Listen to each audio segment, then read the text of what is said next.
Previously on MasterChef. Competition in the MasterChef kitchen was hotter than ever. Absolutely delicious. All of you should come up here and try this. This is really propelling Lee to MasterChef level. But college student Slim failed to make the grade. Go back to your station. I'm not tasting this crap. And saw her MasterChef hopes trashed. This is ridiculous. The time in MasterChef is done.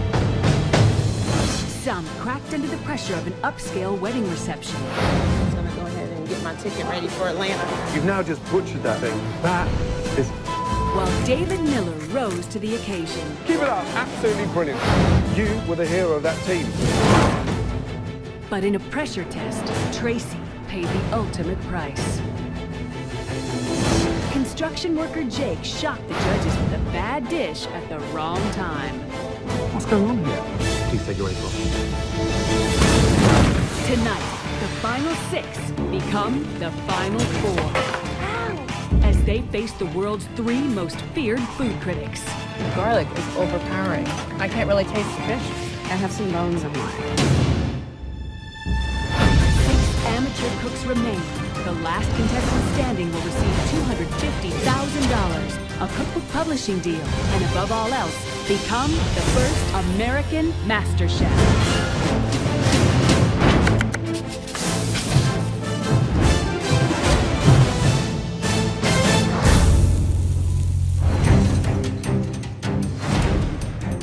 After 6 grueling weeks, the MasterChef competition has reached its final stages. Good morning.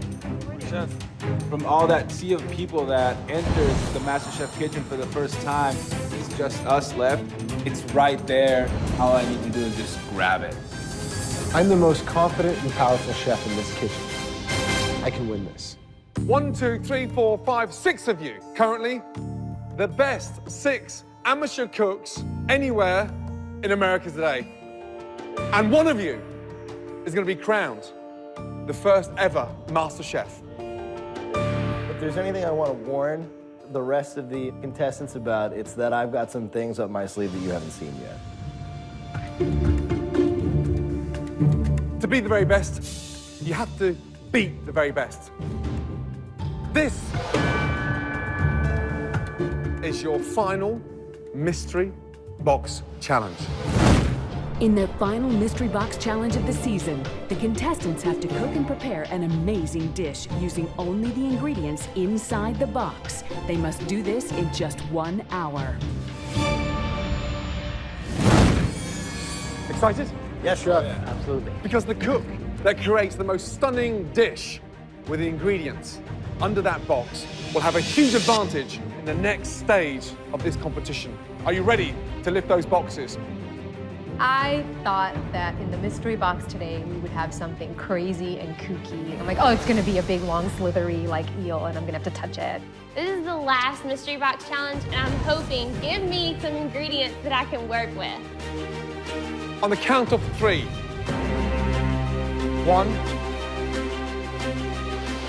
2, 3.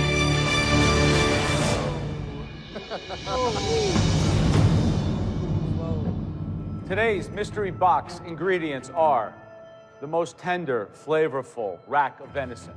My mom would say, what is venison? I'd have to explain to her that it's deer meat, and then I think she might hang up on me. We have blueberries, bacon, red cabbage, quail eggs, fingerling potatoes, striped beets, hazelnuts, Brussels sprouts, and of course, red wine. Guys, when's the last time you were at your local market and saw a rack of venison? Never. Or quail eggs? All different types of things you can do with it. Grilling, searing, braising, tartare, all kinds of stuff. Just remember, super easy to overcook. 1 hour, 10 ingredients, 1 winner. Starting from now, off we go.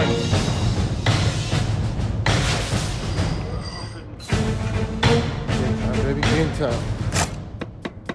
Right now, I'm working on my roasted Brussels sprouts. I am used to cooking deer. I'm a Southern girl, and in Mississippi, we eat deer like it's going out of style. I'm gonna try a blueberry red wine sauce. I would love to win a Mystery Box Challenge. I haven't yet, so it would be really nice. Not having a lot of experience cooking meat, I think that's going to be the challenge here for me.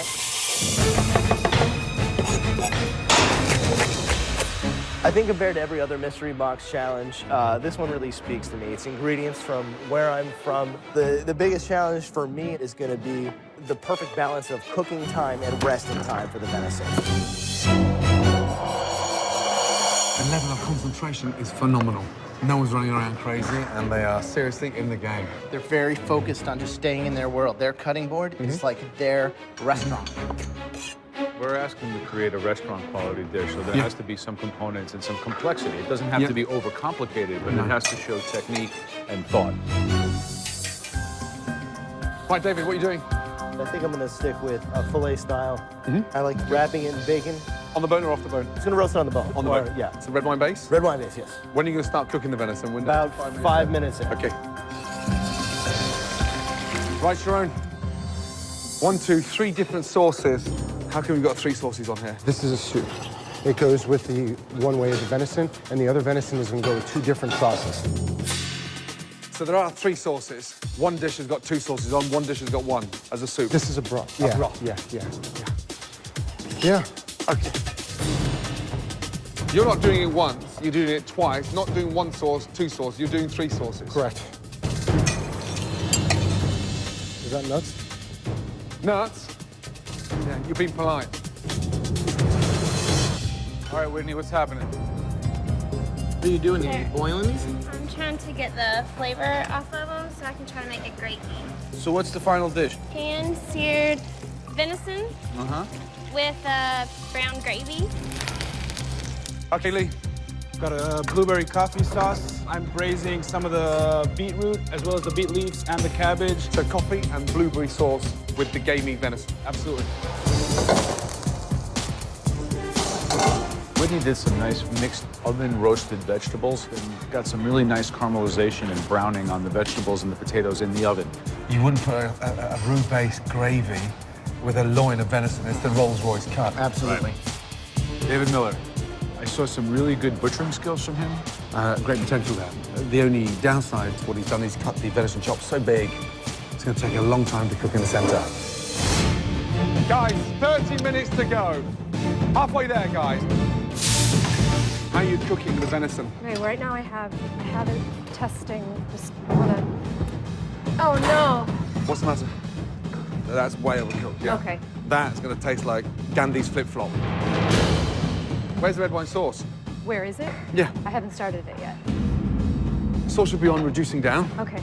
And so far, we're 34 minutes gone. All we've done is overcooked a piece of venison. Oh my God, I have 30 minutes to like cook my entire dish. I'm freaking out.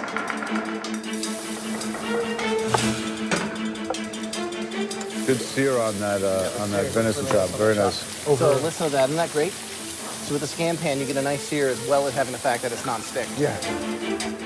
This is a last mystery box. This is so important to me. I really want to win this challenge. Sharon is a talented cook, but to his disadvantage, his overcomplication and too many ideas on one plate could really bite him in the ass. Lee, how many times have I seen him cook with fennel? Every single dish he pops out is like with fennel and mint. Right, guys, 10 minutes to go. Last 10 minutes, yes? With just 10 minutes left, the race is on to create the most compelling dish. The judges will select the top 3 based on presentation and whose venison they think is cooked to perfection. Venison should be out resting, and more importantly, sauce should be coming together. Start dipping it in your sauce and tasting the combination. Just over 5 minutes to go, guys. Start thinking about putting the venison on the plate. My sauce is done, my venison's cooked, and I tasted it, and I thought, wow, it tastes really good, but I don't know what it's supposed to taste like because I'm cooking this for the first time in my life. 30 seconds to go, guys. Come on, speed up. Come on, Whitney. Shoot out. 20 seconds to go. Come on, David, get it sauced. Get it sauced, get it sauced, get it sauced. Come on. Great. 10, 9, 8, 7, 6, 5. I'm like, no, I need another minute. 4, 3, 2, 1. And stop, guys. Woo! Oh my goodness.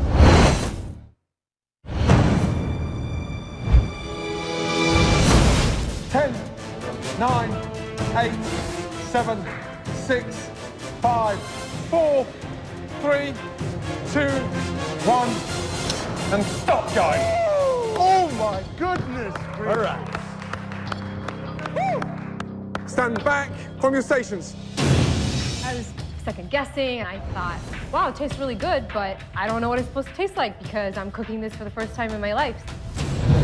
You all started off with the most amazing venison. Exactly the same ingredients for all 6 of you. We're only going to be tasting 3.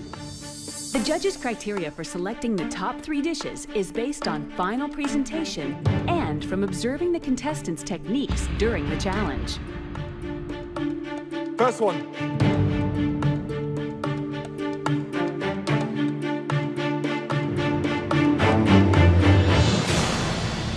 Chitel. I was so happy for her because she's a really good team player in the team challenges, but she hadn't had her moment yet in the spotlight. And earlier today, she was like, I'm ready. I'm ready to bring it. And it was awesome to see that come to fruition. It's pan-roasted tenderloin with red wine and blueberry reduction over creamed Brussels sprouts. Wow. It looks immaculate. It's like a restaurant dish. Yeah, through and through. And it's done with great finesse. More than anything is the fact that there was 35 minutes to go. You hadn't even started the sauce. The venison was still rare. How did you manage that dish in just over 30 minutes? I take a lot of time to think before I act, and I need time to process and plan. So,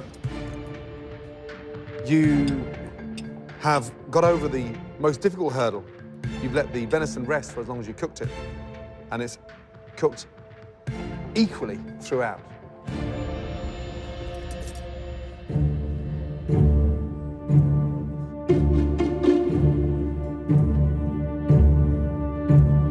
So you've made that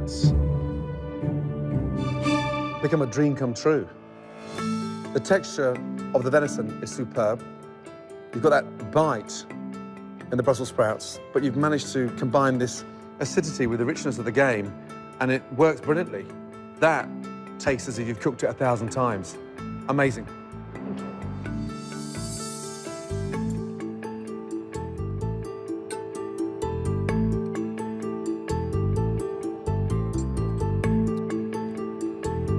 Excellent. If I had to make one comment, perhaps a drizzle of the most green, intoxicating raw olive oil to give it a little bit more of that lush Italian bitterness. flavor. Excuse me. Did I say Italian? Olive oil on top of that? Absolutely. 2 drizzles of olive oil just kind of breaking through the sauce would be like the icing on the proverbial cake. Great job, congratulations, a delicious dish. Thank you. Yes, please, take it. You want to spoil that with olive oil on top of that? That was Just because you can't grow olive trees in your country, you don't have to harbor that bitterness towards the Mediterranean climate. great start. Very good. Okay, next up. Okay.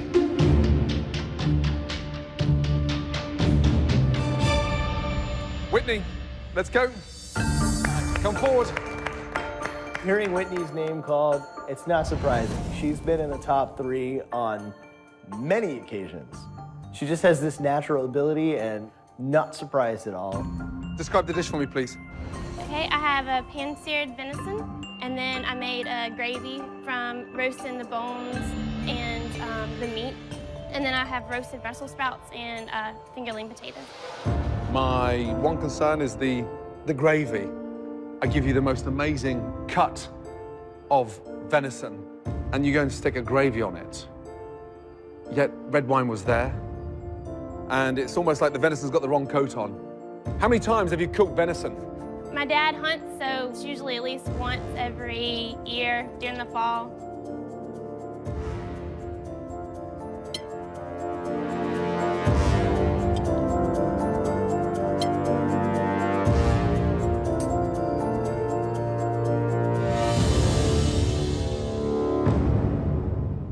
venison is cooked beautifully. I mean, it's cooked by an angel. Vegetables, delicious. It works, and it works better than it looks. And you have managed to confirm to all three of us is that you understand how to cook venison, which is quite rare at 22 years of age. Well done. Thank you. Right, the third and final dish to be tasted.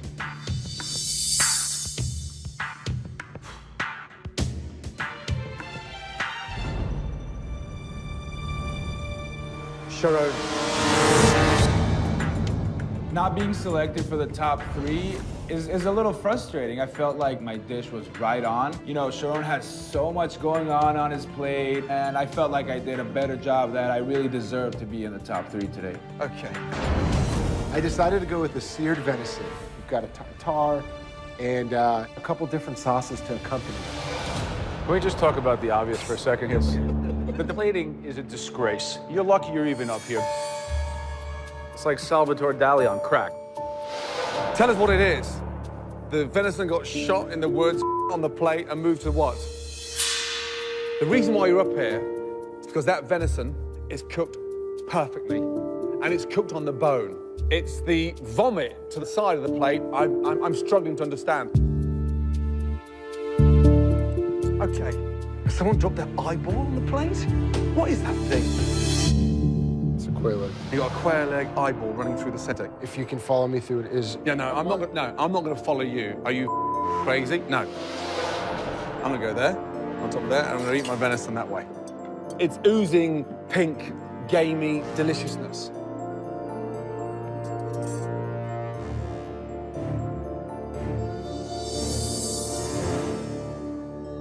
Venison's delicious. Beetroot's nice, acidic, wonderful. Delicious, slow down. You're too complex. I'd love to strip 1/3 of you off, and I think underneath those layers there's a talent. Fine. As for the eyeball, what a nutter. I try to make it look like I was a walk through the woods. You It know? looks like a walk through a crime scene. I mean, literally it does.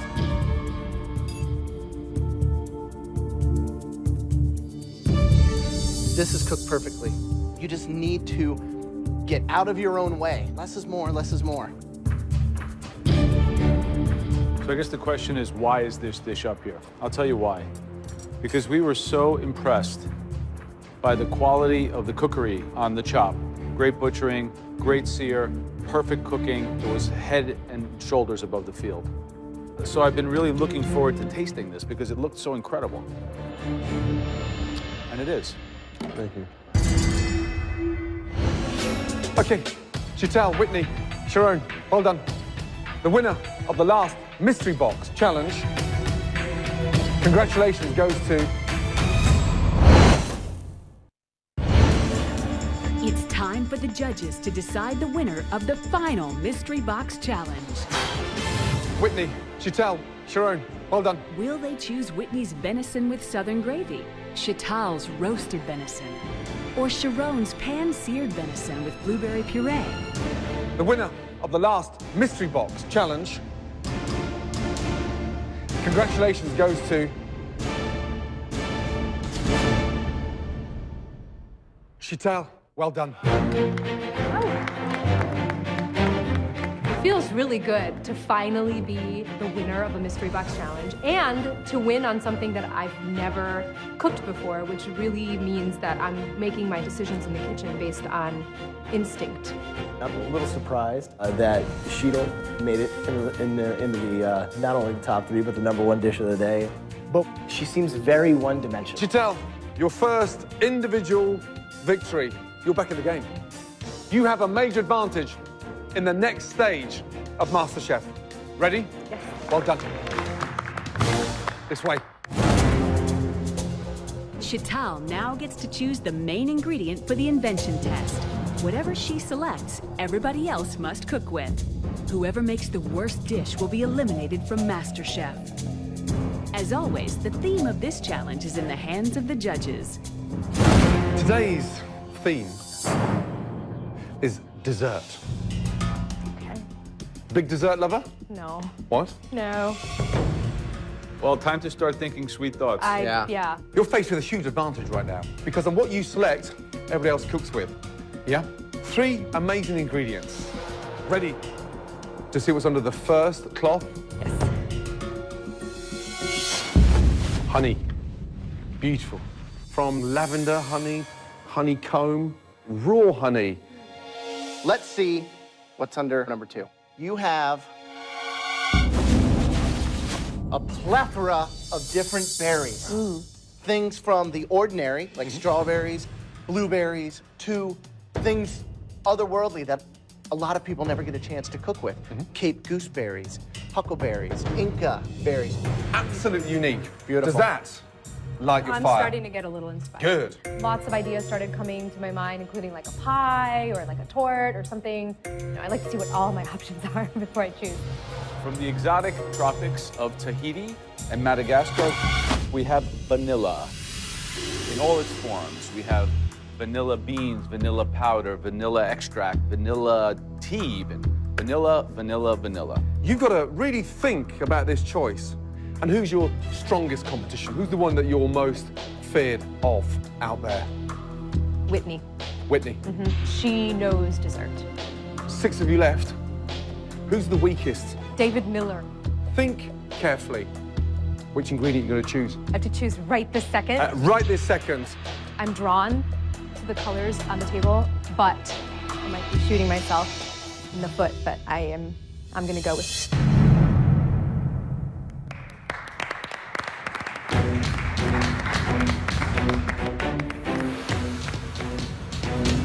David Miller, what do you think's under here? I'd love another shot at the venison.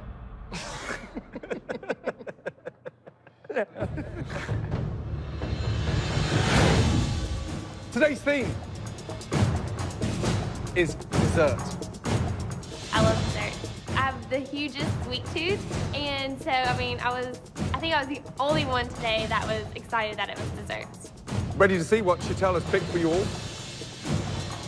The options were the most amazing vanilla, the most amazing array of berries, and then the most amazing honey. Chantel's choice is vanilla. Oh my God, what goes with vanilla? What goes with vanilla? An Asian family, we ate fruit. That was dessert, The rest of you will have half the time Chantel had, 2.5 minutes, and your time starts now. Off you go. With an elimination at the end of this challenge, the dessert theme has distressed even some of the most confident contestants. I really didn't have a clear idea of what I'm going to make, but vanilla it is, so here we go. I'm getting like double of everything because I'm thinking, if I don't have enough time, I'll make it again. Flour, vanilla, sugar. I grab some brandy. I go to the fridge, I grab some cream. Oh my God. Oh. I'm just pulling as much as I possibly can because at this point, I'm not really certain how I'm gonna do this. Right, 90 minutes to make the most amazing, stunning dessert. And on the back of those desserts, one of you will be leaving MasterChef. 90 minutes, starting from now. Off you go. I'm gonna make a vanilla creme brulee. I don't do dessert, I don't eat dessert, don't like dessert. So, there's a lot that could go wrong. I'm making vanilla sponge cake layered with the vanilla custard. I've never made this before. I am making a butterscotch Napoleon with 3 different delicious nuts. 90 minutes, there's no excuse. Something absolutely stunning. Well, certainly we're seeing the most significant challenge, I think, so far, because here comes together the technical science aspect of baking, the creative aesthetics of decoration and impact. Yeah. Whitney's definitely the baker in the bunch. I think Sharon has a propensity for overthinking things as opposed to focusing on one delicious component. Right. And I really think Shido's going to come through and make something that's going to be delicate and beautiful. Today, with only 6 left, this should be immaculate. Right, Whitney, what are they? They are profiteroles. Profiteroles. Yeah. So choux pastry is a very difficult pastry to get right. Yeah? And you're putting a little bit of water on your finger to dab down the point so it stops from burning, yeah? And what you put inside the profiteroles? A chantilly vanilla cream. Okay. I can smell the confidence from here. Lee, what do we got going on? I have milk and cream infused with walnut and vanilla. That's gonna go together with my walnut French toast, as well as a plum coulis and a nectarine carpaccio. You're gonna wanna make sure you get as much moisture because, I mean, you're really, at the end of the day, using old bread to try to keep you alive in the final 5. Definitely. Right, David, how you feeling? I'm sticking with the classic. I'm doing the vanilla creme brulee. Vanilla creme brulee.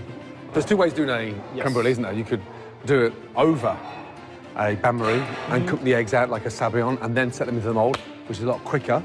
Or you can go the dangerous route and put them in the oven. Which way have you gone? In the oven.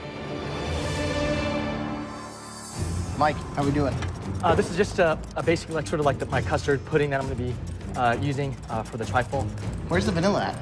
Vanilla is actually scalded in the milk. So you're gonna be putting a layer? I'll be putting layers, yeah. And then you're gonna be putting the sponge cake followed by the pear. Then the custard. Man, I think I might have bitten off a little bit more than I could chew. In this elimination, one goes. So what is your strategy here? Stay off the bottom? So do you go safe? Or do you reach for the stars and You have to try to win it at this point. You have to, because you're gonna start intimidating the other ones that are still here. All right, guys, listen up. 30 minutes left. 1/3 of the time that was given to you. You had 90 minutes to make a stunning dessert. There should be no excuses and no reason that you're not able to produce. Cooking is a very calming thing for me. It's what I do at home to like relax, is I sit down and I make something.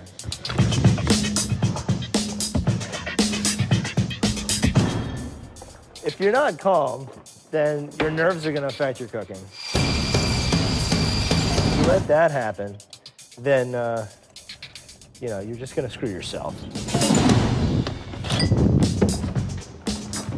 Mike, your station's over here.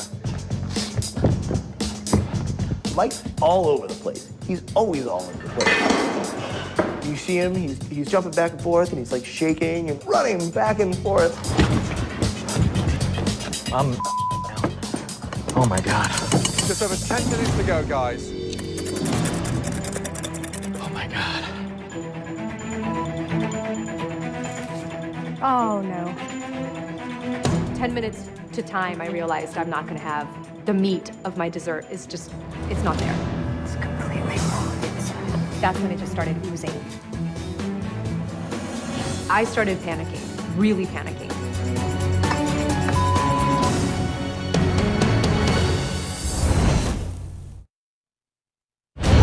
Just over 10 minutes to go, guys. Oh, no.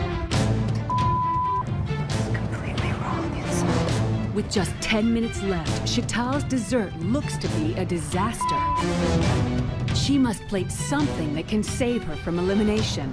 What I had were 4 garnishes. There was nothing of substance that could be called a proper dessert in any of those components. The big part of my dessert was the sponge cake.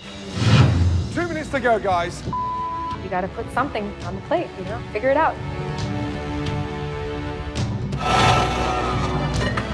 Oh my.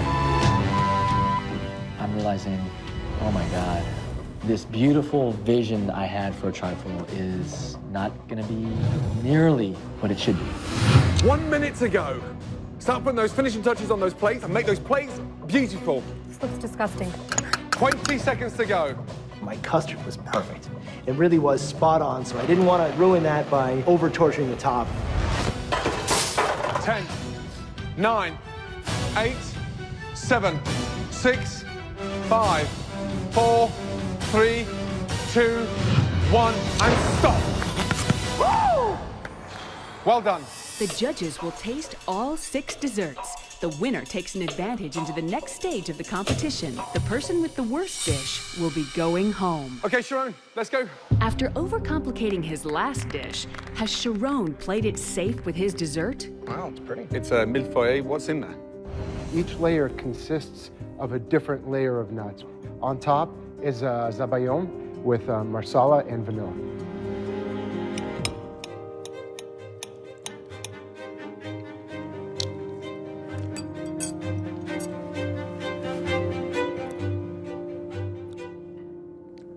That's not only delicious for what it is, but I think you've achieved in kind of capturing the essence of what a zabaione is on the plate. The lightness, the airiness, the flavor, a real triumph. This is unbelievable. Thank you, Chef. Yeah, listen to that.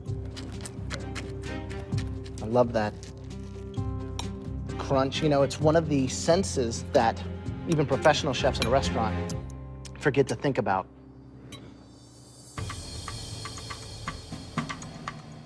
That is delicious. Oh, thank you, Chef. Really good job. You can hear it.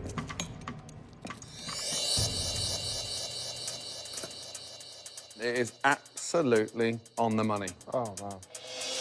They loved it. They absolutely loved it. They thought it was bam, straight on, bam, delicious. And now I'm not in a position where I go home. What a great start. Yeah. Absolutely amazing start. You could lift that dish now and stick that in any restaurant in this country. Right, David. I looked at his creme brulee and I was like, that's not even a creme brulee. Like, Dave, I'm sorry, but you're missing something here. What is that, please? We have a vanilla creme brulee with a vanilla orange mango coulis.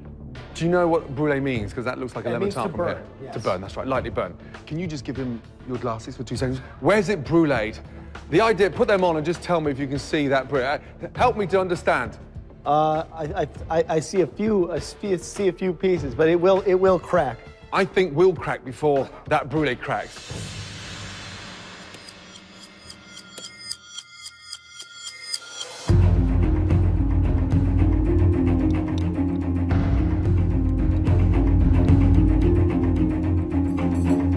Now, you've cooked a creme brulee the hard way in the oven, Yes, chef.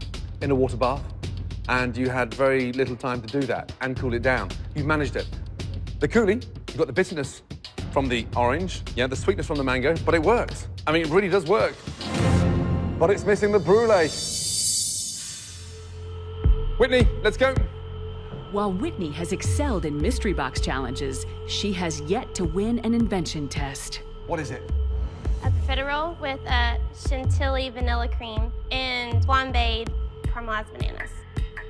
Trust me, having lived in France for 3 years, I have eaten thousands of profiteroles. This had better be good.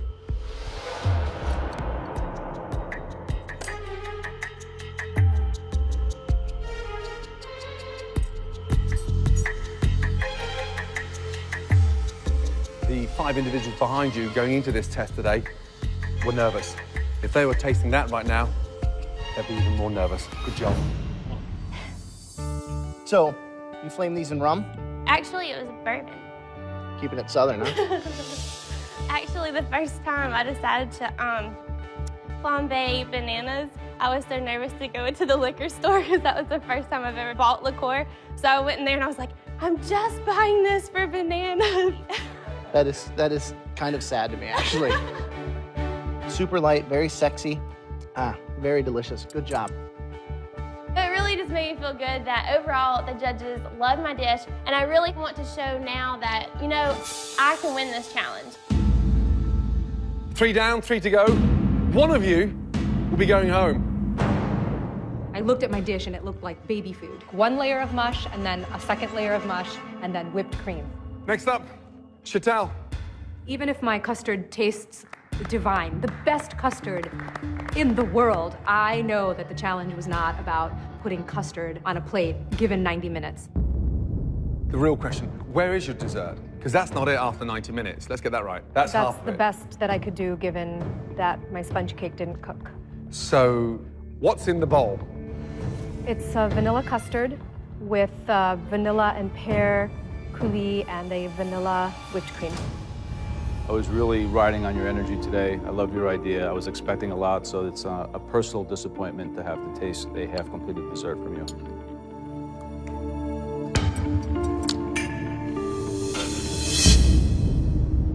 I think you could be in real trouble here. Cheeto had the advantage today. She had full time in the pantry, got to choose her ingredient. There is no reason that she should be failing here. You know, she really dropped the ball on this one. Lee, let's go. The whole dish came together beautifully and really tasted good, and I was stoked. I was really excited about it. Okay, so we have Bourbon Pamperdou, which is basically French toast, over a nectarine and mint carpaccio with a walnut and vanilla sauce. Obviously, fried bread is not what we thought when we talked about desserts and stunning restaurant desserts.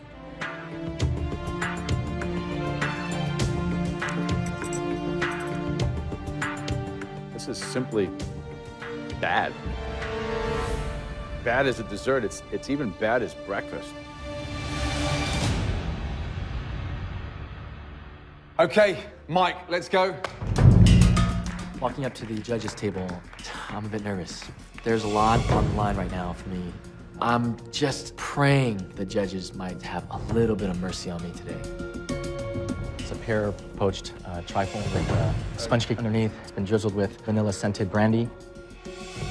What is that froth? It's basically the egg whites that were sort of, I folded it in because I didn't have any other thing to kind of, Egg whites. What are they? It's just a pie crust sort of dusted with a little cinnamon and sugar. Pie crust, so like a short pastry. It's short of flavor. Does it have raw eggs in it?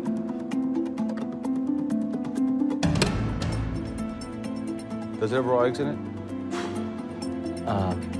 There's a sort of Yes or no? a meringue. I mean, the egg whites. It's an easy question. Does it have raw eggs in it or not?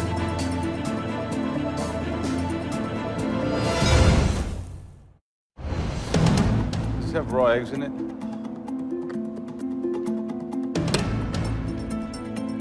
Does it have raw eggs in it? There's a sort of Yes or no? a meringue. I mean, the egg whites. It's an easy question. Does it have raw eggs in it or not?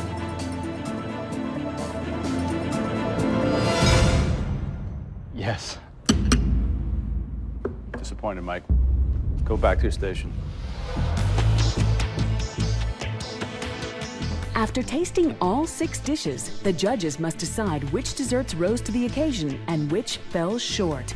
The cook with the worst dish will be leaving MasterChef. Okay, David, Sharon, Whitney, 3 stunning dishes. Sadly, there can only be one winner.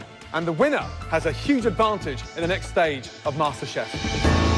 Jerome looks like he's probably gonna be the biggest competitor, but I'm not worried. I know I can win this. I thought my dish was spectacular. I'm going in this feeling like I can own this. I can do this. Congratulations.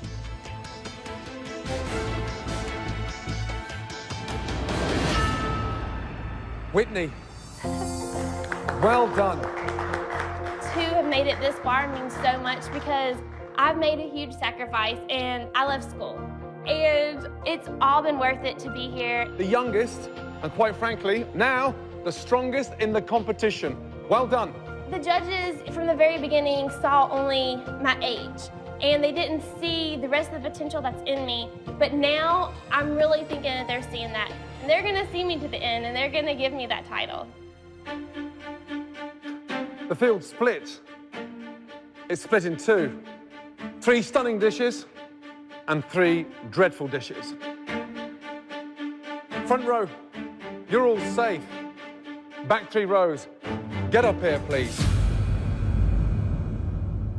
There's 3 really bad dishes out there. It could be anybody. I have no idea who to gauge. Sheetal's dish completely came apart. Mike, raw eggs, I don't know. That's a big no-no. And Lee's dessert, I don't even know what it was. Lee, we expected more. And we expected you to excel.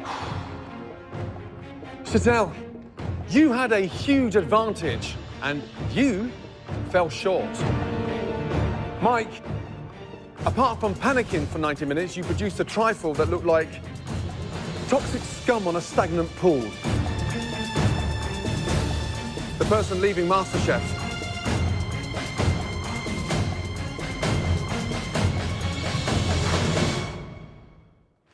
Lee.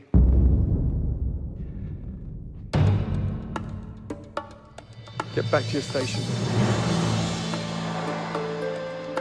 Thank you, Lord, for salmonella and Mike serving raw egg on the plate. And Cheeto's dish was so unfocused and so simplistic in her way, like she always is, because that's my savior right there. The person leaving MasterChef.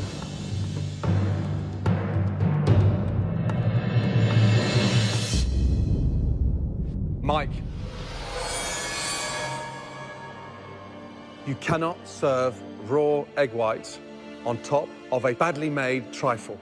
You've come a long way in a short period of time, but you have got to slow down. And when you do, you'll surprise yourself about the results.